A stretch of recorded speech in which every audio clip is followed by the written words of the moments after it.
કાદવની વચ્ચે કમળ છે તો એ કમળ ભાગ્યશાળી છે કે કમળની આજુબાજુ કાદવ છે તો કાદવ ભાગ્યશાળી? પાક્કું? હા, કમળ ભાગ્યશાળી છે કે કાદવ છે? બરાબર વિચારીને બોલો. કાદવ ભાગ્યશાળી. જ્યાં ગંદકી છે, કાદવ છે, એની વચ્ચે કમળ ખીલે છે. એનો મતલબ એ થયો કે વચ્ચે રહેલું કમળ એને કાદવથી કાંઈ લેવા દેવા નથી.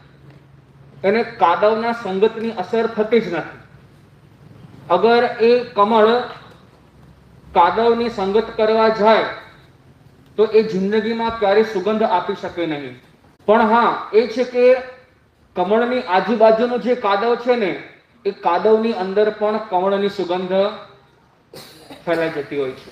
સંસાર કાદવ જેવો છે અને એ સંસારના આ આખા સંસારમાં જ્યાં જ્યાં કાદવ છે એ કાદવની વચ્ચે મને અને તમને માનવનો ભાવ મળ્યો. એક કમળ સમાન માનવનો ભાવ છે. અને આજ કાદવમાંથી નીકળીને બહાર આવીને મને અને તમને એવી તક મળી, એવો અવસર મળ્યો આત્મકલ્યાણ કરવા માટેનો. એ તકને આપણે અપનાવવાની છે. સંસારમાં રહીને પણ સંસારનો રંગ લાગવો ના જોઈએ. ઘણા આત્માઓ છે સંસારમાં રહીને સંસારથી અલિપ્ત, એને સંસારથી લેવા દેવા નથી. એટલે આપણે પણ આવી જ રીતે અહીંયા તક મળી છે, અવસર મળ્યો છે, એ તકને આપણે અપનાવવાની. પણ મિથ્યાત્વ અને કુસંસ્કારોના રવાડે ચડેલો આ માનવ મળેલી તકને ન અપનાવે અને બહાના કાઢે, પછી કરીશ, પછી આવશે ત્યારે વાત, અવસર આવશે ત્યારે વાત, અનુકૂળતા હશે ત્યારે વાત. એક વાત મને યાદ આવી ગઈ આ અવસરવાળી વાતને લઈને. એક છે ને યુવક રસ્તામાં ક્યાંક જઈ રહ્યો હતો, સામેથી એક છોકરી આવી રહી હતી. યુવક ને છોકરી બંને નજર મળી અને આ યુવકને છે ને છોકરી ઉપર પ્રેમ જાગ્યો. ત્યાં મનોમન નક્કી કર્યું એણે, ગમે તે થાય લગ્ન તો હું આ છોકરી સાથે જ કરીશ. હવે હતું એવું કે દીકરીના ખાલી પિતા હતા, ઘરમાં બીજું કોઈ હતું નહીં. એટલે યુવકે વિચાર કર્યો, છોકરીને કહું એના કરતા સીધો એના ઘરે જાઉં, એના પિતાને હું વાત કરું. એ છોકરો, એ યુવક આવ્યો દીકરીના ઘરે અને એના પિતાને વાત કરે છે કે આપની દીકરી મને ગમી ગઈ છે, મારે લગ્ન કરવા છે, તમે તૈયાર છો?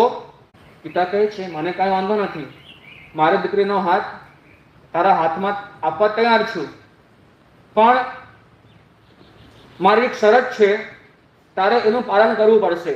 હા બોલો, ગમે તેવી શરત હશે એનું પાલન હું કરીશ, કાંઈ વાંધો નથી.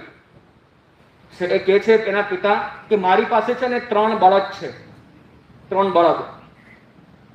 હું વારાફરતી એક પછી એક ત્રણેયને છૂટા મૂકીશ, બાંધેલા છે એને છૂટા મૂકીશ. તારે તારી હોશિયારીથી એની પૂંછડી પકડવાની છે. શું કરવાનું? પૂંછડી પકડવાની. અરે આ તો કાંઈ નથી, આ સાવ સહેલી વાત છે. ગામડું હતું, ગામડાની વાત છે આ. ગામડાનો યુવાન અને એને ગાય છે, બળદ છે, ભેંસ છે, એને કેવી રીતે કંટ્રોલમાં લેવા, શું કરો, અને બધી આવડત હોય.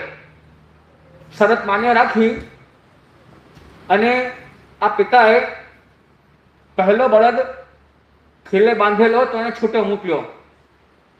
આટલું ડિસ્ટન્સ હતું, સામે બળદ બાંધેલો, યુવક અહીંયા ઊભો હતો. સામેથી બળદ છોડવામાં આવ્યો, એવો કદાવર, એવું ભારી ભરખમ એનું શરીર, આંખો એકદમ લાલ લાલ, ભરાવદાર શિંગડા અને ગર્જના કરતો કરતો કરતો ભાગતો ભાગતો ભાગતો એની સામે આવ્યો. આ જોઈને યુવક ડરી ગયો. એવો ડર લાગ્યો, વિચાર કરે છે આને જવા દો, હજી પાછળ બીજા 2 બળદ બાકી છે, આને જવા દઉં છું, નહીં તો આના હડફટમાં ક્યાં આવી ગયો ને મારા રામ રમી જશે, એને જવા દઉં છું. એને જવા દીધો. એના પિતાએ બીજો બળદ છૂટો મૂક્યો. શરીર મધ્યમ કદનું હતું, શિંગડા પણ બહુ ભરાવદાર ન હતા. ચાલી ચાલીને આવી રહ્યો હતો, એની ચાલ એકદમ ધીમી હતી. પણ એને વિચાર કર્યો, જો ભૂલથી પણ આનું પૂંછડું પકડીશ ને એ ગાંડો થશે અને મને શિંગડા મારશે.